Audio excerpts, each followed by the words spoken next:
తెలంగాణలో మున్సిపల్స్ హడావిడి షురూ అయింది. మున్సిపాలిటీల్లో రిజర్వేషన్లను ప్రభుత్వం అధికారికంగా ప్రకటించింది. మొత్తం 10 కార్పొరేషన్లలో మహిళలకు ప్రాధాన్యతనిస్తూ 5 కేటాయించారు. ముఖ్యంగా హైదరాబాద్ జనరల్ మహిళలకు కేటాయించడం హాట్ టాపిక్గా మారింది.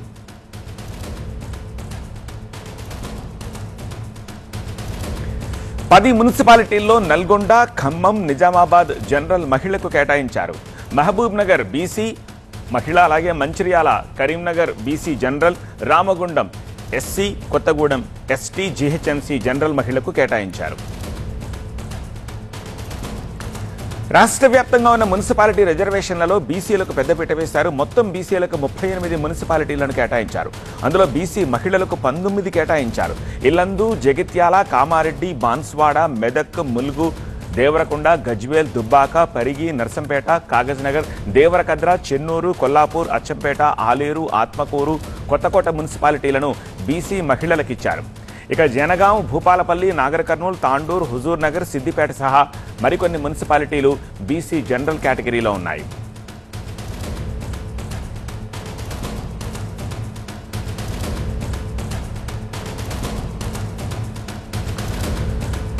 మరిన్ని డీటెయిల్స్ అందించేందుకు మా ప్రతినిధి ప్రభాకర్ లైవ్లో సిద్ధంగా ఉన్నారు. ప్రభాకర్, డేటా ఏం చెప్తోంది? గతంలో ఎప్పుడైనా మహిళలకు ఇన్ని కేటాయించారా? నెంబర్ 1. నెంబర్ 2, ఆల్రెడీ అలొకేట్ చేసిన ఈ రిజర్వేషన్ల కేటగిరీలో అంతా హ్యాపీసేనా, లేకపోతే ఎక్కడి నుంచి అయినా ఏమైనా రెస్పాన్సెస్ వస్తున్నాయా? Right, exactly. అంటే 42% బీసీ రిజర్వేషన్ని ఫుల్ఫిల్ చేయకపోవడం ఒకటి మినహా మిగతా అంతా కూడా చాలా హ్యాపీగానే ఉన్నట్టు చెప్పొచ్చు. చాలా వరకు మంచి ఫీడ్బ్యాకే అక్రాస్ ద స్టేట్ వస్తుంది. సో దీంట్లో భాగంగా ఇప్పుడు కేటాయించిన రిజర్వేషన్స్లలో దాదాపు లాస్ట్ టైం గ్రామ పంచాయతీ ఎలక్షన్స్లో పోలిస్తే 21.39% లాస్ట్ గ్రామ పంచాయతీ ఎలక్షన్స్లో బీసీలకు రిజర్వ్ చేశారు. కాకపోతే ఇప్పుడు దాన్ని చాలా పెంచారు. 34% మేర ఇచ్చారు. 34% అంటే హ్యూజ్ పర్సెంటేజే.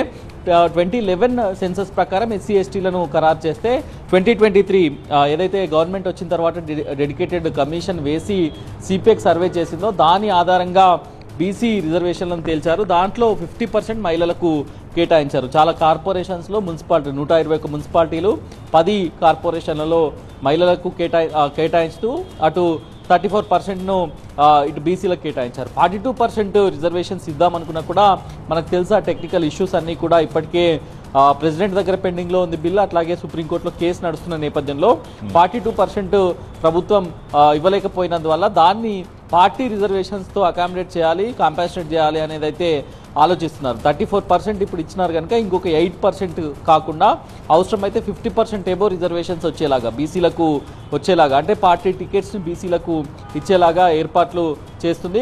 ఆ రకంగానే ప్రభుత్వం ప్లాన్ చేస్తుంది. సో బీసీలకు ఇచ్చిన 42% రిజర్వేషన్స్ కంటే ఎక్కువగా ఇచ్చినామని చెప్పుకోవడానికి కూడా ప్రభుత్వం ఈ కాంగ్రెస్ పార్టీ ఈ ప్లాన్ చేస్తుందని చెప్పొచ్చు. ఇక దీనికి సంబంధించి ఇప్పటికే రిజర్వేషన్స్ ఆల్రెడీ మున్సిపాలిటీస్ అట్లాగే కార్పొరేషన్స్ ఈరోజు CDMA commissioner and directorate municipal administration విడుదల చేసింది.